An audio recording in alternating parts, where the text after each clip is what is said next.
तू कोण आहेस, कुठला आहेस, कोण्या समाजाचं काही घेणं देणं नसतं. आम्हाला एक लक्षात ठेव, त्या मामाच्या प्रपंचात 19 पालखी सोहळ्यामध्ये जे कारभारी असतात तो कुठल्या समाजाचा आहे, कोण आहे, काही संबंध नसतो.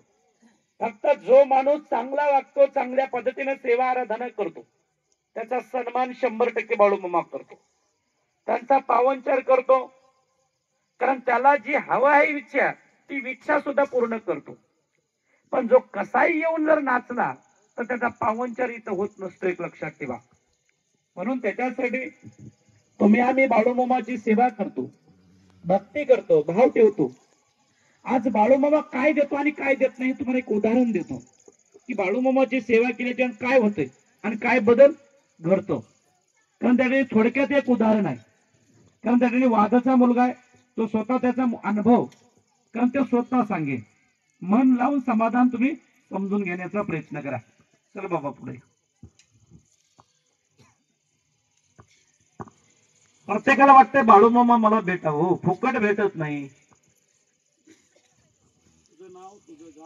माझं गाव वाहत, तालुका कंधार, जिल्हा नांदेड. माझं नाव मारुती नागनाथ जाधव.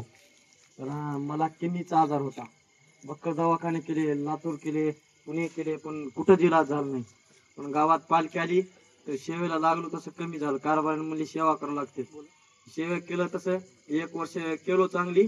पुन्हा नका पळून गेलो नका पुन्हा सेवेमधून पळून गेल्यानं मला झोपच नाही गेली.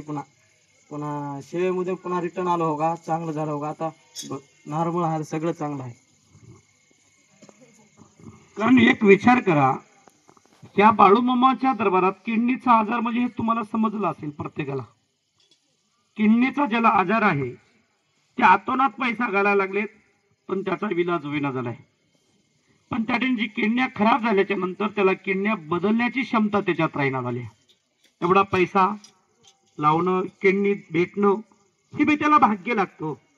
एक विचार करा, याची किडनी न ऑपरेशन न करता, काही न करता तो माणसात त्या मुलाचा तो वादामध्ये, आमची पालखी 3 वर्षाखाली बाळूमाची पालखी त्या वादामध्ये होती.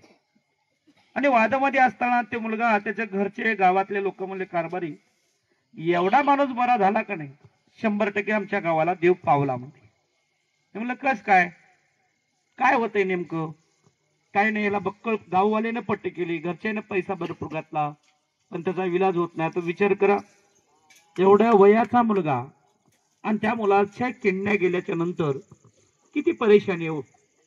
कारण त्या मुलाला सांगितलं बाबा तू सेवा कर, सेवा कर, करत असताना चांगला नीतीने कर, भक्तीने कर, 100% मामा देव देतो. कारण सेवा केला केला दीड वर्ष बाळूमाच्या दरबारात राहिला आणि त्याला 6 महिन्यामध्ये त्या देवानं त्याने चांगलं केलं. बरं, ठणठण गोळ्या पिळ्या सगळं बंद केलं मामा. 6 महिन्यात तो चांगला जरा तंदुरुस्त, तो खांदाची राखण करायला लागला, सेवा करायला, सगळं काम करायला. मग त्याला काय वाटलं, आता मी चांगला झालो, आता मला बाळूमाची गरज नाही. आपला एक विचार एक लक्षात ठेवा, एका गोष्टीमध्ये बाळूमामा पावला जे मामा तुमचा होत नसतो, एक लक्षात ठेवा. मामाला समजून घ्यायला फार आपल्याला कष्ट घ्यावं लागतं. तर त्या मुलानं त्याने बाळूमामाची सेवा केली 1-1.5 वर्ष. मग त्याला मी सांगितलं बाबा थांब जरा, आताच नाही तुझा टाइम, मी तुला सोडतो टाइमला. तो मला न विचारता त्याकडे ते मला कारभाराला काय विचारायचंय, काय म्हणला कारभाराला विचारायची काय गरज आहे, मी देवाचा सेवक आहे, मी देवाला विचारतो. पण देवानं मला कशाला ठेवलंय, काही तर कारण असेल ना त्याचा बी. तर त्यावेळेस त्यानं गेला पळून गेल्याच्या नंतर त्याची आई वडील सगळे कामामध्ये मग्न.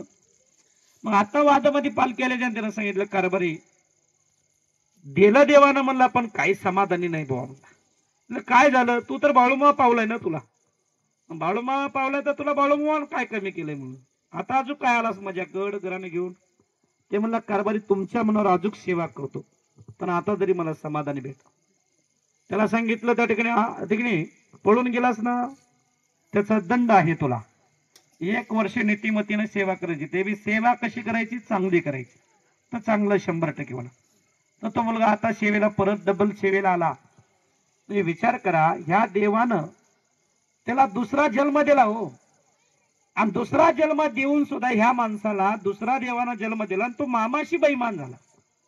आणि मामापासून तो चांगला तंदुरुस्त झाला म्हणून तो गावाकडे निघून गेला. मग काय बाळूमामा काय दूध आणि तेवढं डोक्यावर पडलेला देऊ नाही.